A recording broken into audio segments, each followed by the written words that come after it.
insecurity in the country.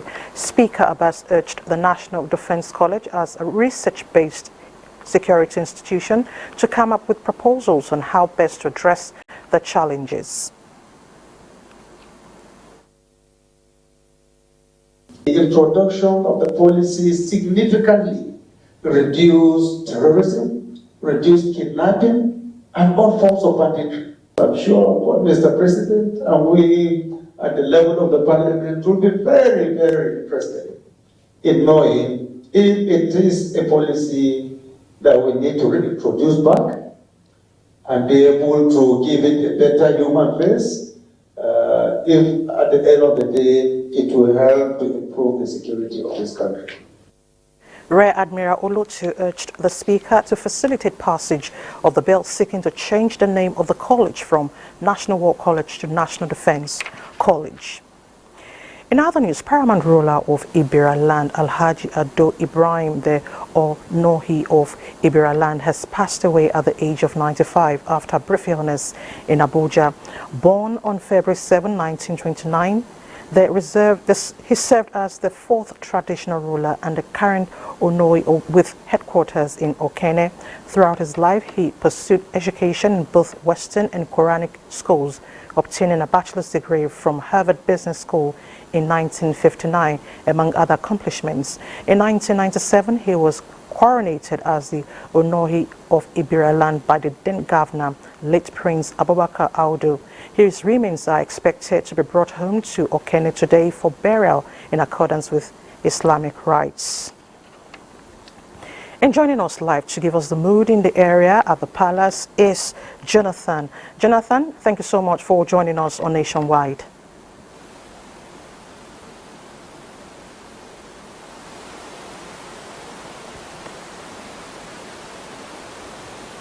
Jonathan, thank you for joining us on Nationwide. And can you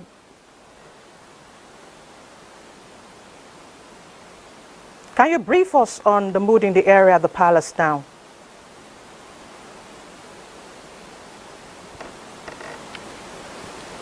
All right, we do apologize for that. Looks like Jonathan is having some audio issues. We might join him later, hopefully. Meanwhile, President Bola Tinubu condoles with the government and people of Kogi State on the passing of the revered traditional ruler, His Majesty Dr. Ado Ibrahim, the Onohi of Ebiraland.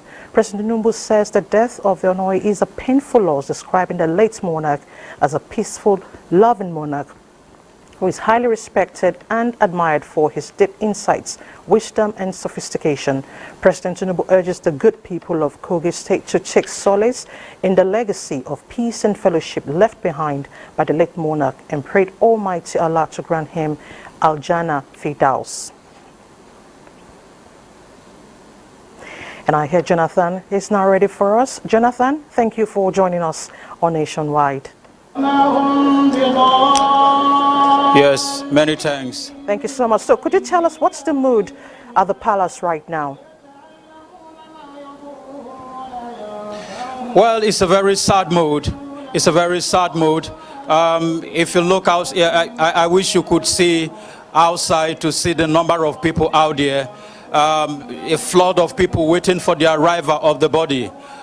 His death has been described as the end of a golden era. He wasn't just the king of the people, he was their father. He was a rallying point for many of them. And like I said, it's going to be the end of an era. Of course, people have been talking about him, just as we brought to you earlier. The issue now is what will happen after now. I have with me here a daughter of the soil, the former president of Anan, Hajia Miriam Ladi Ibrahim, to talk to us about what we should expect by the time the body arrives. Give us a picture of what will happen after now. Thank you very much. First and foremost, we give thanks to God Almighty Allah for bringing us to today. As we all eagerly await the body of our father, you can see the mood that we are all in. It is the religious rites that we are waiting for now. And the place to kickstart the religious rite is ready. The Islamic scholars are ready, the children are ready, the family is ready, we are expecting by the special grace of God they will arrive safely, and as soon as they arrive, the rites kickstarts. Okay, just very quickly, talk to us. What does his death mean for the women folk like you? He was a great father. He was not just a great father to everybody. You can see the flood of women. He was great, and he remains great. It's an era that has come to an end, but we are praying that another era, by the special grace of God, will kickstart for a better tomorrow for Ebiraland, Ibira Nation, Kogi State, and Nigeria. Thank you so much for your time. Well, it's the end of an era that has come to an end. We are still waiting very anxiously for the body to arrive so that the burial rites can commence. So bring you up to speed with things as they unfold here. All right, thank you, Jonathan, and we hope to get more information from you regarding the burial. Thank you for your efforts.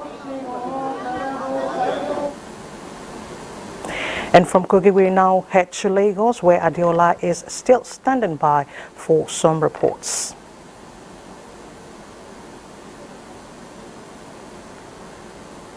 One of the mandates of the present administration is to ensure provision, maintenance and sustenance of public infrastructure.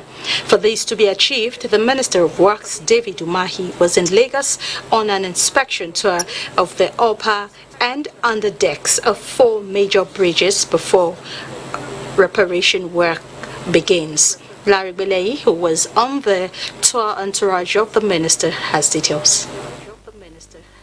Completed by the military administration in the 1990s, the third mainland bridge is now 33 years old, which according to civil engineers is due for rehabilitation. This spurred the Minister of Works to commence the inspection of the bridge and orders to prepare modalities for reparations. The inspection tour took the minister round the underdeck of the third mainland bridge, Carter and Independence, 5 Kauri bridges over the Nigeria Police Zone 2 headquarters, and Marine Apapa Bridge.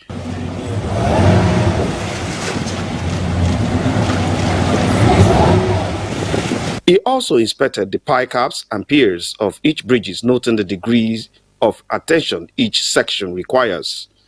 David Umahi inspected the shoreline protection areas in need of maintenance. All this undesirable coating of the third mainland bridge deck, 4 inches to 12 inches.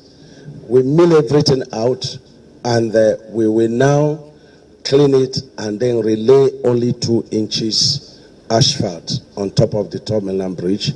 And I think a total length of about 11 kilometers. 11.6 kilometers. The first phase of repairs, which is resurfacing of the upper deck of the third mainland bridge, the minister said will commence on the 1st of November, while other reparations will come after the first phase. In Lagos, Larry Belei, NTA News. Lagos state government is working to make the state a tourism destination, not just to Nigerians but the world, through the various developmental projects being undertaken. Governor Babajide Sanwo-Olu made the remark when he received the chairman Nigerian Diaspora Commission, Abike Dabiri Erewa, who led a delegation of Nigerians in diaspora on a courtesy visit to the Lagos House, Ikeja. Following the symbolic initiation of the Badagry Day of Return Festival, an annual cultural event to commemorate the homecoming of diasporic Africans and descendants, this visit by the diaspora delegates on Governor Sanwo-Olu is expected to take tourism to the next level and promote human and cultural resources in Lagos. Chairman, Nigerians in Diaspora Commission, Abike Dabiri Erewa, thanked the governor for his support towards the celebration of the 2023 Day of Return and the actualization of the Diaspora Festival. What we have in Lagos is what you have is not anywhere else in the world. And when people think that we keep saying hidden treasures, those treasures can be hidden. They should be open to the world. So we are here to open to the world through the diaspora. Members of the delegation pledged their continued support to preserve African culture and heritage. We come back, we learn there are princes and kings and farmers and entrepreneurs and business people. That inspires us. Being here in Lagos State is very, very meaningful for me personally and for my family and the legacy of my father.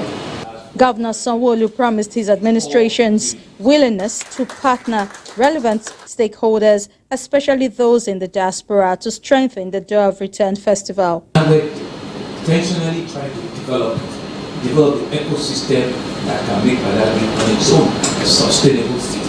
And we're going to be building a seaports there. The governor also revealed other developmental projects in the pipeline to promote tourism in the state. And those are the stories from Lagos. Nationwide will continue with Elizabeth in Abuja after this time out. To stay with us.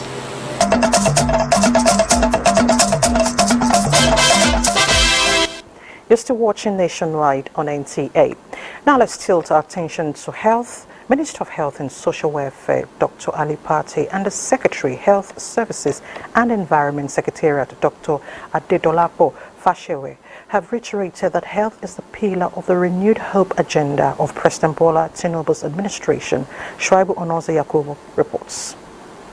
So thank you very Providing and empowering young girls positively is an investment for the future of nations. Collaboration towards this achievement is what informed the Susan Lufe Foundation's visit to Nigeria. Now that we have other vaccine-preventable diseases, including for cancer, we believe that our traditional leaders will continue to play the role to educate our people. Take diphtheria, a very simple disease that has already afflicted thousands of children in this country. 98% of those who have had diphtheria in Nigeria were not vaccinated. So it tells you that if they had been vaccinated, they would not have that. I think we can collaborate with government to tackle preventable maternal and child deaths and help communities realize, empower them, give them the knowledge, the resources, the information they need to make sound decisions. The truth of the matter is our health systems need strengthening. Some of these situations, when we set up a panel for a situation like this, it is for one, to bring closure to the incident of the... The visit is coming at a time when campaign is being strengthened on protecting adolescent girls from cervical cancer, with the introduction of human papillomavirus vaccine into the routine immunization schedule. Onoze Yakubu, NTA News. Be confident in Nigeria's ability to tackle cancer scourge, even as you push for increase in cancer budget in the country. These were the words of the Minister of Budget and National Planning, Atiku Bagudu, as he participated in a cancer awareness walk in Abuja. Uche Ugochukwu reports that the Medicaid Cancer Foundation organized the 5 kilometers walk as part of its 2023 sensitization campaign. If walk alone could eliminate cancer, then Nigeria could be said to be on track on winning the war against cancer. People need to know and start thinking more about the possibility of cancer patients surviving than just assuming that, oh, cancer is a death sentence. When people are, who should be at the peak of their lives have cancer, it affects them, their productivity, their family, and the country at large. Now the federal government is providing some funds with which we are helping indigent patients to pay their bills. Early detection is the key to solving the problem of cancer in low middle income countries, including Nigeria. Most of the cases that we see come in late stage 3 and 4. We've just rolled out HPV vaccination, which is one of the most effective way of eradicating the cervical cancer disease. We draw attention, we continue engaging and with put pressure as well on government so that more resources can be made available for cancer treatment, cancer care. The event created avenues for free HPV vaccination for girls 9 to 14 years and razzmatazz. Uche Ugochukwu, NTA News. Still on cancer prevention and management, the present administration has resolved to harness available maternal and human resources to disrupt the growing trend of cancer in the country. Minister of State for Health, Tunji Alausa, said to achieve this, the Ministry of Health midwifed the establishment of the National Institute for Cancer Research and Treatment to provide leadership in cancer research. This report will come in a subsequent bulletin. Now, it is no longer news that cancer has claimed many lives, leaving millions of women impoverished due to high cost of treatment and surgery. To nip the menace and the board, the Cross River State Government, in collaboration with a non-governmental organization, Pink Africa Foundation, is sensitizing the public on prevention and treatment of the disease in commemoration of Breast Cancer Month. Erica Ivy reports. Calabar Go Pink Day has become an annual event to create awareness on causes, prevention and treatment of cancer. Africa Foundation picks a day in the month of October to do the work, the awareness work, and then we come down to a particular venue where we screen women for breast cancer, cervical cancer, and we screen the men also for prostate cancer. If you cannot come out today or any other day, please, self-breast examination is key. It's going to change the mindset of people. People come to hospital when the breast cancer has gotten to advanced stage. And at that stage, there is little or nothing we can do. Sensitize our young people on the need to begin to take deliberate steps, to prevent the spread and the scourge of cancer in our society. The event attracted supporters, stakeholders, as well as survivors. When I got the results, the immunochemistry results, it showed triple negative, so I had to commence treatment immediately. So breast cancer is one of the things that could happen in life. So it's a disease that can be treated, that's how I say it. There are diseases that doesn't have a cure, remember, but breast cancer has a cure.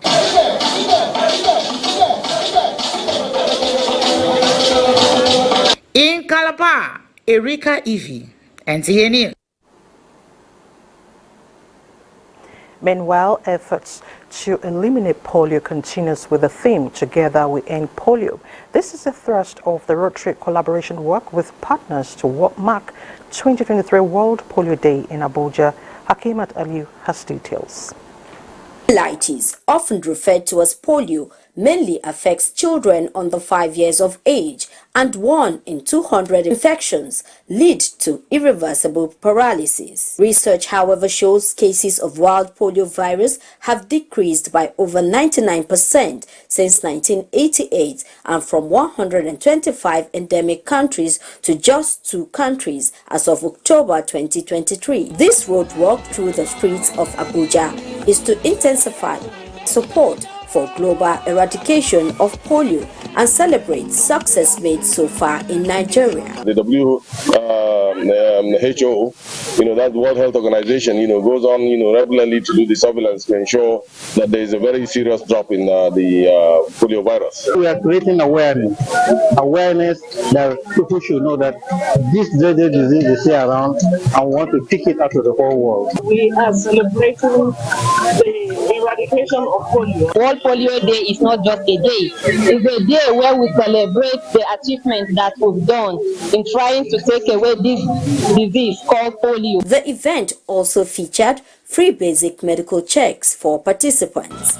In Abuja, Hakimat Ali, NTA News.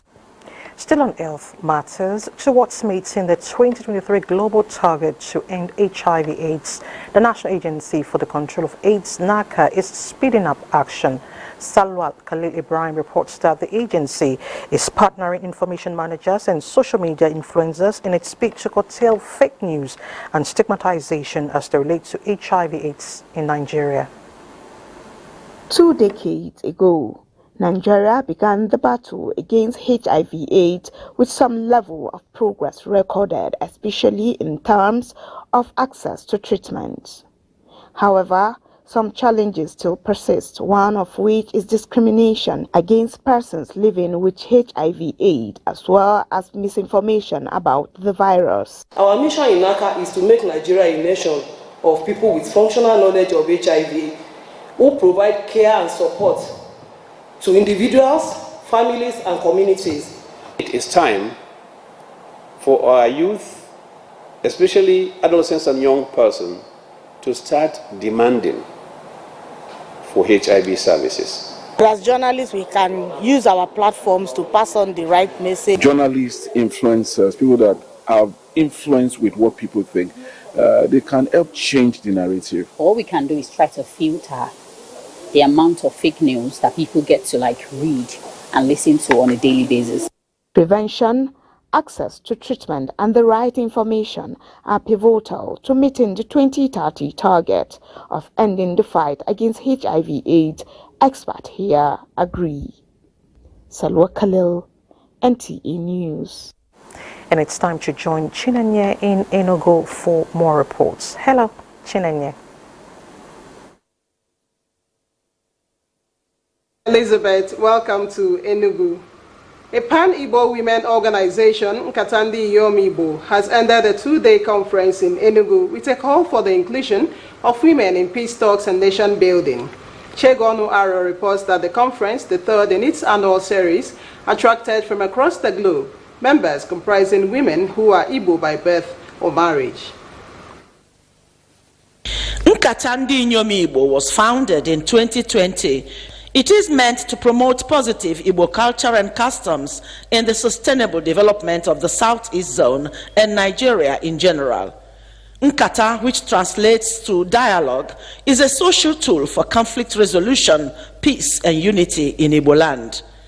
Enugu State Governor Pitamba, represented by his deputy Ifanyo Sai, x-rayed the impact of women in the society and charged them to move forward and achieve their goals. We talk about capacity and ability of women to build our families, our small communities, our local governments, our states, and our nation for peace. Founder and President General Nkatandi Yomibo, Iyom Josephine Aneni, decried the present insecurity in the land and called on women everywhere to serve as bridge builders and restore security, peace, and development. When peace is being discussed, women must be at the table. We are saying this is the time for us as women to know who we are, know what we can do. Chairman and Board of Trustees Dr. Regina Amadin Joko and the keynote speaker Enobi emphasized the importance of women intervention in crisis periods. Some women from all walks of life speak on the essentials of the organization. It's being able to percolate what has been discussed here and cascade it down to women in the various communities. The theme of the Pan-Igbo organization is Women Unified in Force in Peace Building. In Enugu, Chiegono Aro, NTA News. The Nigerian Security and Civil Defense Corps Enugu State Command has intercepted a truck laden with crude oil suspected to be illegal bunkering. The State Commandant of the Corps revealed that the crude oil were loaded alongside jerrycans of oil in disguise. Chidi Okorafo reports. These are the jerrycans of crude oil that was intercepted by men of the Nigerian Security and Civil Defense Corps. According to the officials of the Corps, they caught the suspects based on tip-off. Enugu State Commandant, Nigerian Security and Civil Defense Corps, Muhammad Dada, disclosed that about 60 jerrycans and 8 drums of crude oil were loaded in the truck alongside palm oil by the suspects who were blocked at the popular Otiba Junction in Enugu at about 2 a.m. on Thursday. The commandant revealed that one person was shot while the other suspects fled. And the criminals spread the palm oil on top of the crude oil so that you will not know that it is crude oil. You think that all of them are palm oil. But we have succeeded in arresting them. He equally added that the oil thieves usually operate from River State, with Law Panther in Abia State as their branch. And we need intel. It is the public that will assist us. This one, it is the public that assisted us, that gave us that intel, especially these little boys here. According to the command, investigation will soon commence. In Enugu, Chidi Okrafo, NTA News. And those are the stories from Enugu. Remember, you can follow this news broadcast live on our website at www.nta.ng/live and on all our social media handles displayed on your screen for updates. We'll take another break here. Nationwide will continue with Nana in Sokoto thereafter. Do stay.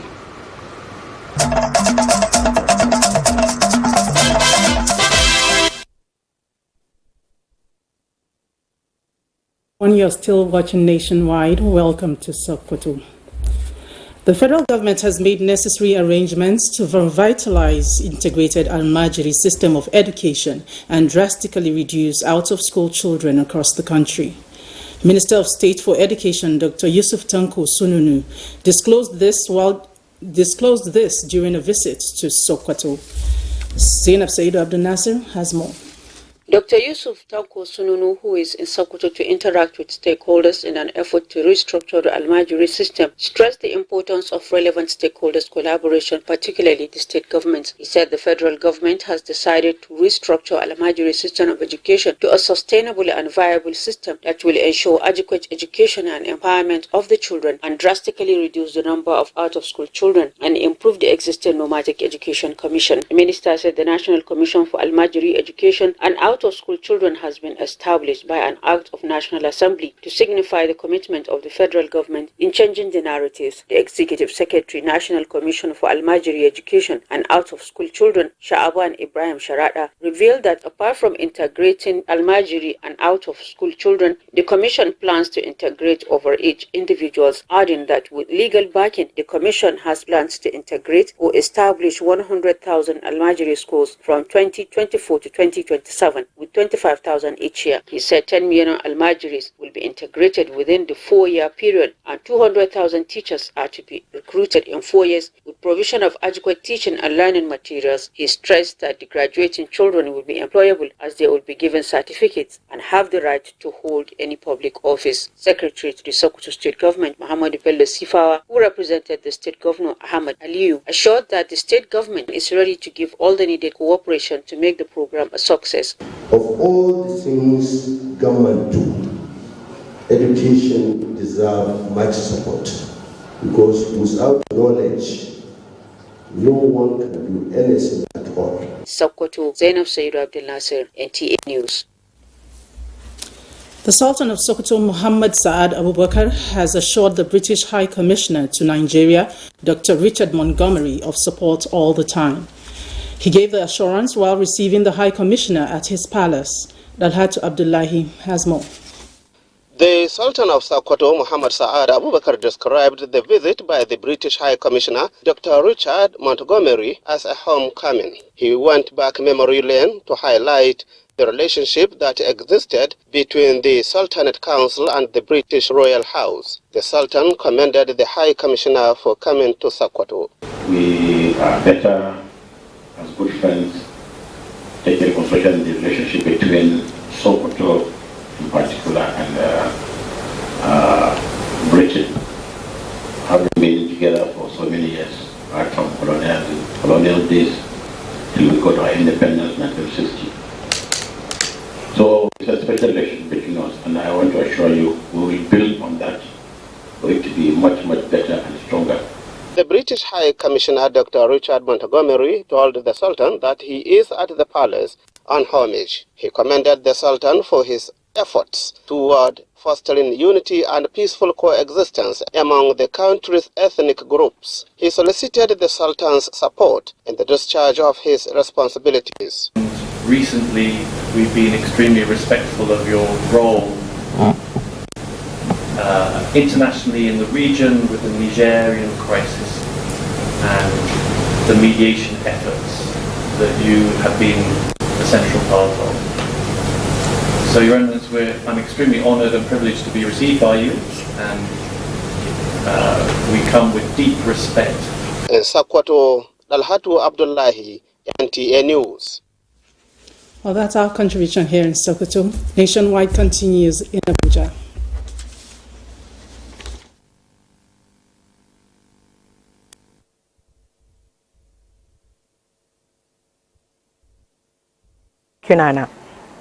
Now, moving on, the African Development Bank has announced financial commitment of $4.4 billion to develop some projects in Nigeria, making it the largest investment in Africa. This was confirmed by the Director General, Nigeria Country Department of AFDB, Lamin Barrow, during this year's joint country portfolio performance review meeting between the bank and the International Economic Relations Department of the Ministry of Finance. Justin Bemoin reports. Now, the Nigeria High Commissioner to the UK, Ambassador Sharafat Tunji-Shola, admonishes Nigerians in the diaspora to be more patriotic and committed to Nigeria's development. He said that this at a send-forth organized for him by the Nigerian community in the United Kingdom. Correspondent Olawale Hamzat reports. Welcome, sir. You're welcome. It was a joyous moment and time for reflection as the Nigerian community in the UK sent forth the Nigerian High Commissioner, Ambassador Sharafat Tunji-Shola. He came during COVID when there was a backlog of 16,000 passport applications. We worked together with him. Within 3-4 months, we'd clear that backlog. You know, that's just to tell you how energetic and enthusiastic the man is. There was a time Nigeria, our country, was placed on the red list for COVID, and it caused an incredible amount of hardship for fellow Nigerians. His Excellency went on global media in viral interviews stating as the giant of Africa, Nigeria had no business being on that list, and it is because of him all African countries were removed from that list. Ambassador Sharafa was elated and expressed deep appreciation for the support he enjoyed from the Nigerian community and the British authority under his leadership. We should show more sense of patriotism about our country. That's the only country many of us have, and nobody will come and develop it.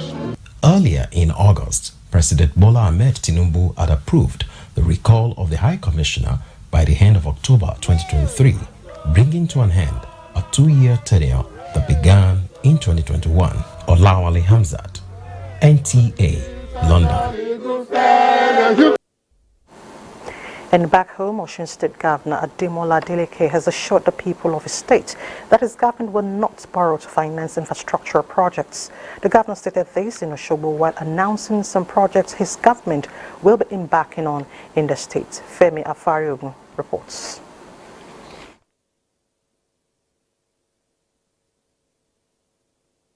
The federal government says it will leverage potential of Meteorological Training Institute Anambra State to achieve massive employment of youth in Nigeria.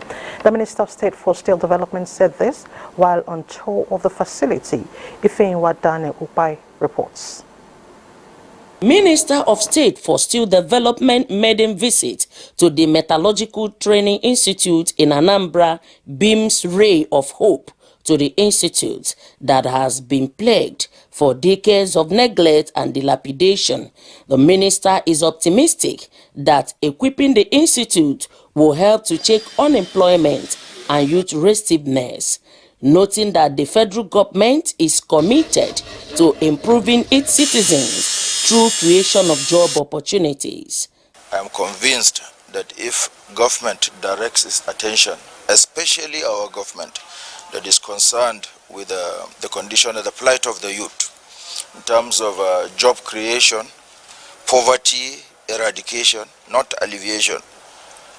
This is one place to look towards. So. This area of steel development, because it ties in with our larger agenda of industrialization. We're ready as partners. It's not just talk.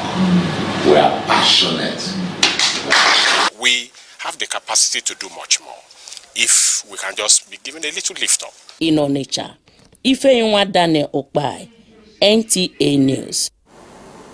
Minister of Environment Balarabe Lawal Abbas says the ministry will work with the National Assembly to come up with a roadmap that would assist the government achieve its mandates on climate change. This was during a working visit to the ministry by the Senate Committee on Environment, led by the chairman, Senator Eunice Biodun Akintunde, and other members of the committee. Charles Alpha brings us details.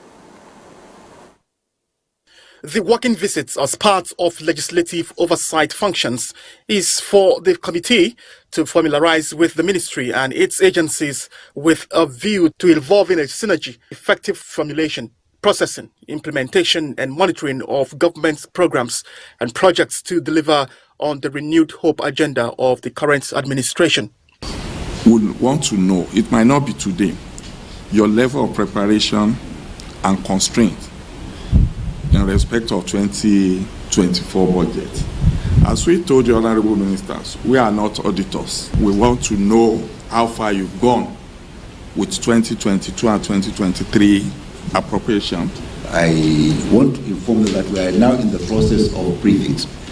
I'm taking briefing from all the departments, from all the agencies. The roadmap we're trying to bring will try to give a new impetus to the issue of environment in Nigeria. This administration will work hand in hand with the Senate. The minister told the Senate Committee on Environment that his doors are always open and he will soon unveil his plans for the ministry. Charles Alpha. Now, the Nigerian Navy says the nation is set to witness increased crude oil production, more shipping activities and clamp down on piracy within its maritime domain. This assurance follows the three-day joint Eastern and Central Naval Command's policing of the Gulf of Guinea and Nigeria Territorial Maritime to mark Exercise Sea Guardian. Kingsley Almajiri brings us details. All right, the Kano State government is committed to ensuring increased capacity and skills for media practitioners in the state. Governor Abba Kabir Yusuf stated this during the closing ceremony of a three-day training for information officers and media aides. Abdullah Mustafa has details. Diligently discharge the duties. I shall diligently discharge the duties. The two courses, which commenced 19 weeks ago, are targeted at instilling in the participants the best practices in law enforcement within and outside the military. It has also added value to them as they are now associate members of the International Institute of Private Security. As you report to your various units, you must also remain committed to a lifelong of learning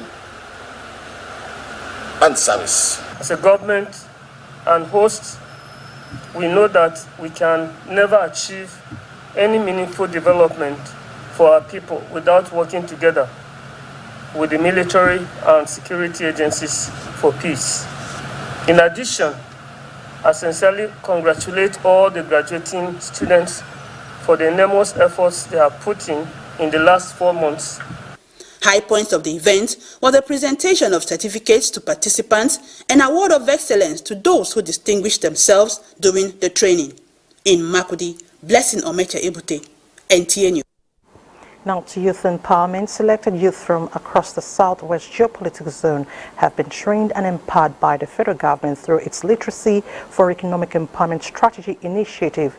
The beneficiaries who converged on Abeokuta, the Ogun State capital, went home with starter packs courtesy of the National Commission for Mass Literacy, Adult and Non-Formal Education. Hakim Jimo reports.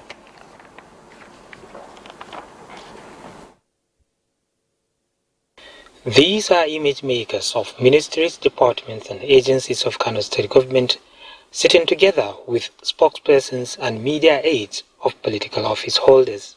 All are participants in a 3-day in-house training organized by the State Ministry of Information. You can attend so many trainings and workshops and you will not get what you have gotten today. I'm speaking on behalf of everybody because there's so much smiles on everybody's faces here. Governor Abba Kabir Yusuf, who assured of more incentives for media practitioners, identified this as part of measures to make them more productive. You have always served as a link between the government, the good people of the state, and vice versa. We take into consideration that the Training Commissioner for Information, Baba Halil at NTA, stated it's in view of their role in effective information dissemination in the digital era. As assured by the participants, the expected outcome of the 3-day brainstorming session is enhanced professionalism and increased publicity of government activities, initiatives and achievements. In Kano, Abdullah Mustafa, NTA News. We do apologize for that mix-up. That was Abdullah Mustafa on media capacity building for journalists. Now, moving on, at difficult economic times, the role of individuals and group aids, government aiding small businesses cope and remain productive are vital for economic sustainability. In recognition of this, a non-governmental organization, Philanthropy Community of Nigeria, is calling for recognition of such efforts to encourage more support mechanisms amidst the current economic realities in Nigeria. Joseph Watson brings us details. Nigerian artists like E-Fresh, Gospel Alhaji, GPP and others set in a relaxed and fun mood. Look at me. In my family, I'm the most handsome man. Imagine how the rest will look at me. It is a night to appreciate unsung philanthropists. We throw open our portal, and then people who they have affected positively feel that, okay, because this person has helped me in such a way that I am now who I am, and he's not been hurt. So if such opportunity presents itself, these people push them out, and then we don't just jump into giving this award. What we now do at that point is, okay, you would have to show your philanthropic work, like pictures, videos of things you have done, how you have reached out to people. The governor of Nasarawa State, Abdullahi Sule, represented by the Director General, Strategic Communication and Event Management, Yakubu Lamai, a renowned journalist, Desmond Otumwe, and women rights advocates, among others philanthropists, bag awards. Don't give me fish, but teach me how to catch fish. I think that's the best way to do. When you are opportune, please help others. Provisions for widows, for the less privileged. He has, if you raise one man up, it's not just the man you've raised up as many as are dependent on that man. Nigeria's economy is going through tough times, with inflation standing at 26.7% in September 2023.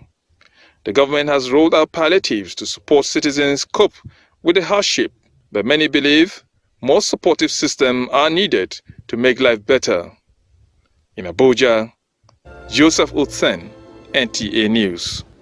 Talking sports now, as part of activities to mark the end of the commemoration of the International Older Persons Day, a veteran golf tournament has been held by the Coalition of Societies for the Rights of Older Persons in Nigeria in Abuja. Deborah Balagugu reports. 50 old persons participated in the event. This is an outing that will help them kill boredom. If you are in the house, you quickly go and grow old. But you come here, meet people, meet younger people.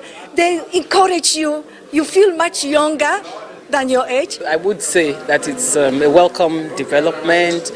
It's a good opportunity for the elderly to interact, play together. As the society hopes to awaken the consciousness of Nigerians towards the well-being, welfare, and dignity of older persons, the older persons too need to be rejuvenated to fit in with modern trends. We are encouraging old people to continue to be in good health. We are concerned about healthy aging, which the world is talking about. I mean, it's a good way to recognize elders, and we encourage them to keep walking and keep golfing. Outstanding participants were awarded for their efforts. In Abuja, Deborah Balagugu, NTA News. And for more sporting stories, let's join Oche Mbede. In Sports Update ends nationwide today. Thank you so much for your time. I'm Elizabeth Omori. Enjoy your evening.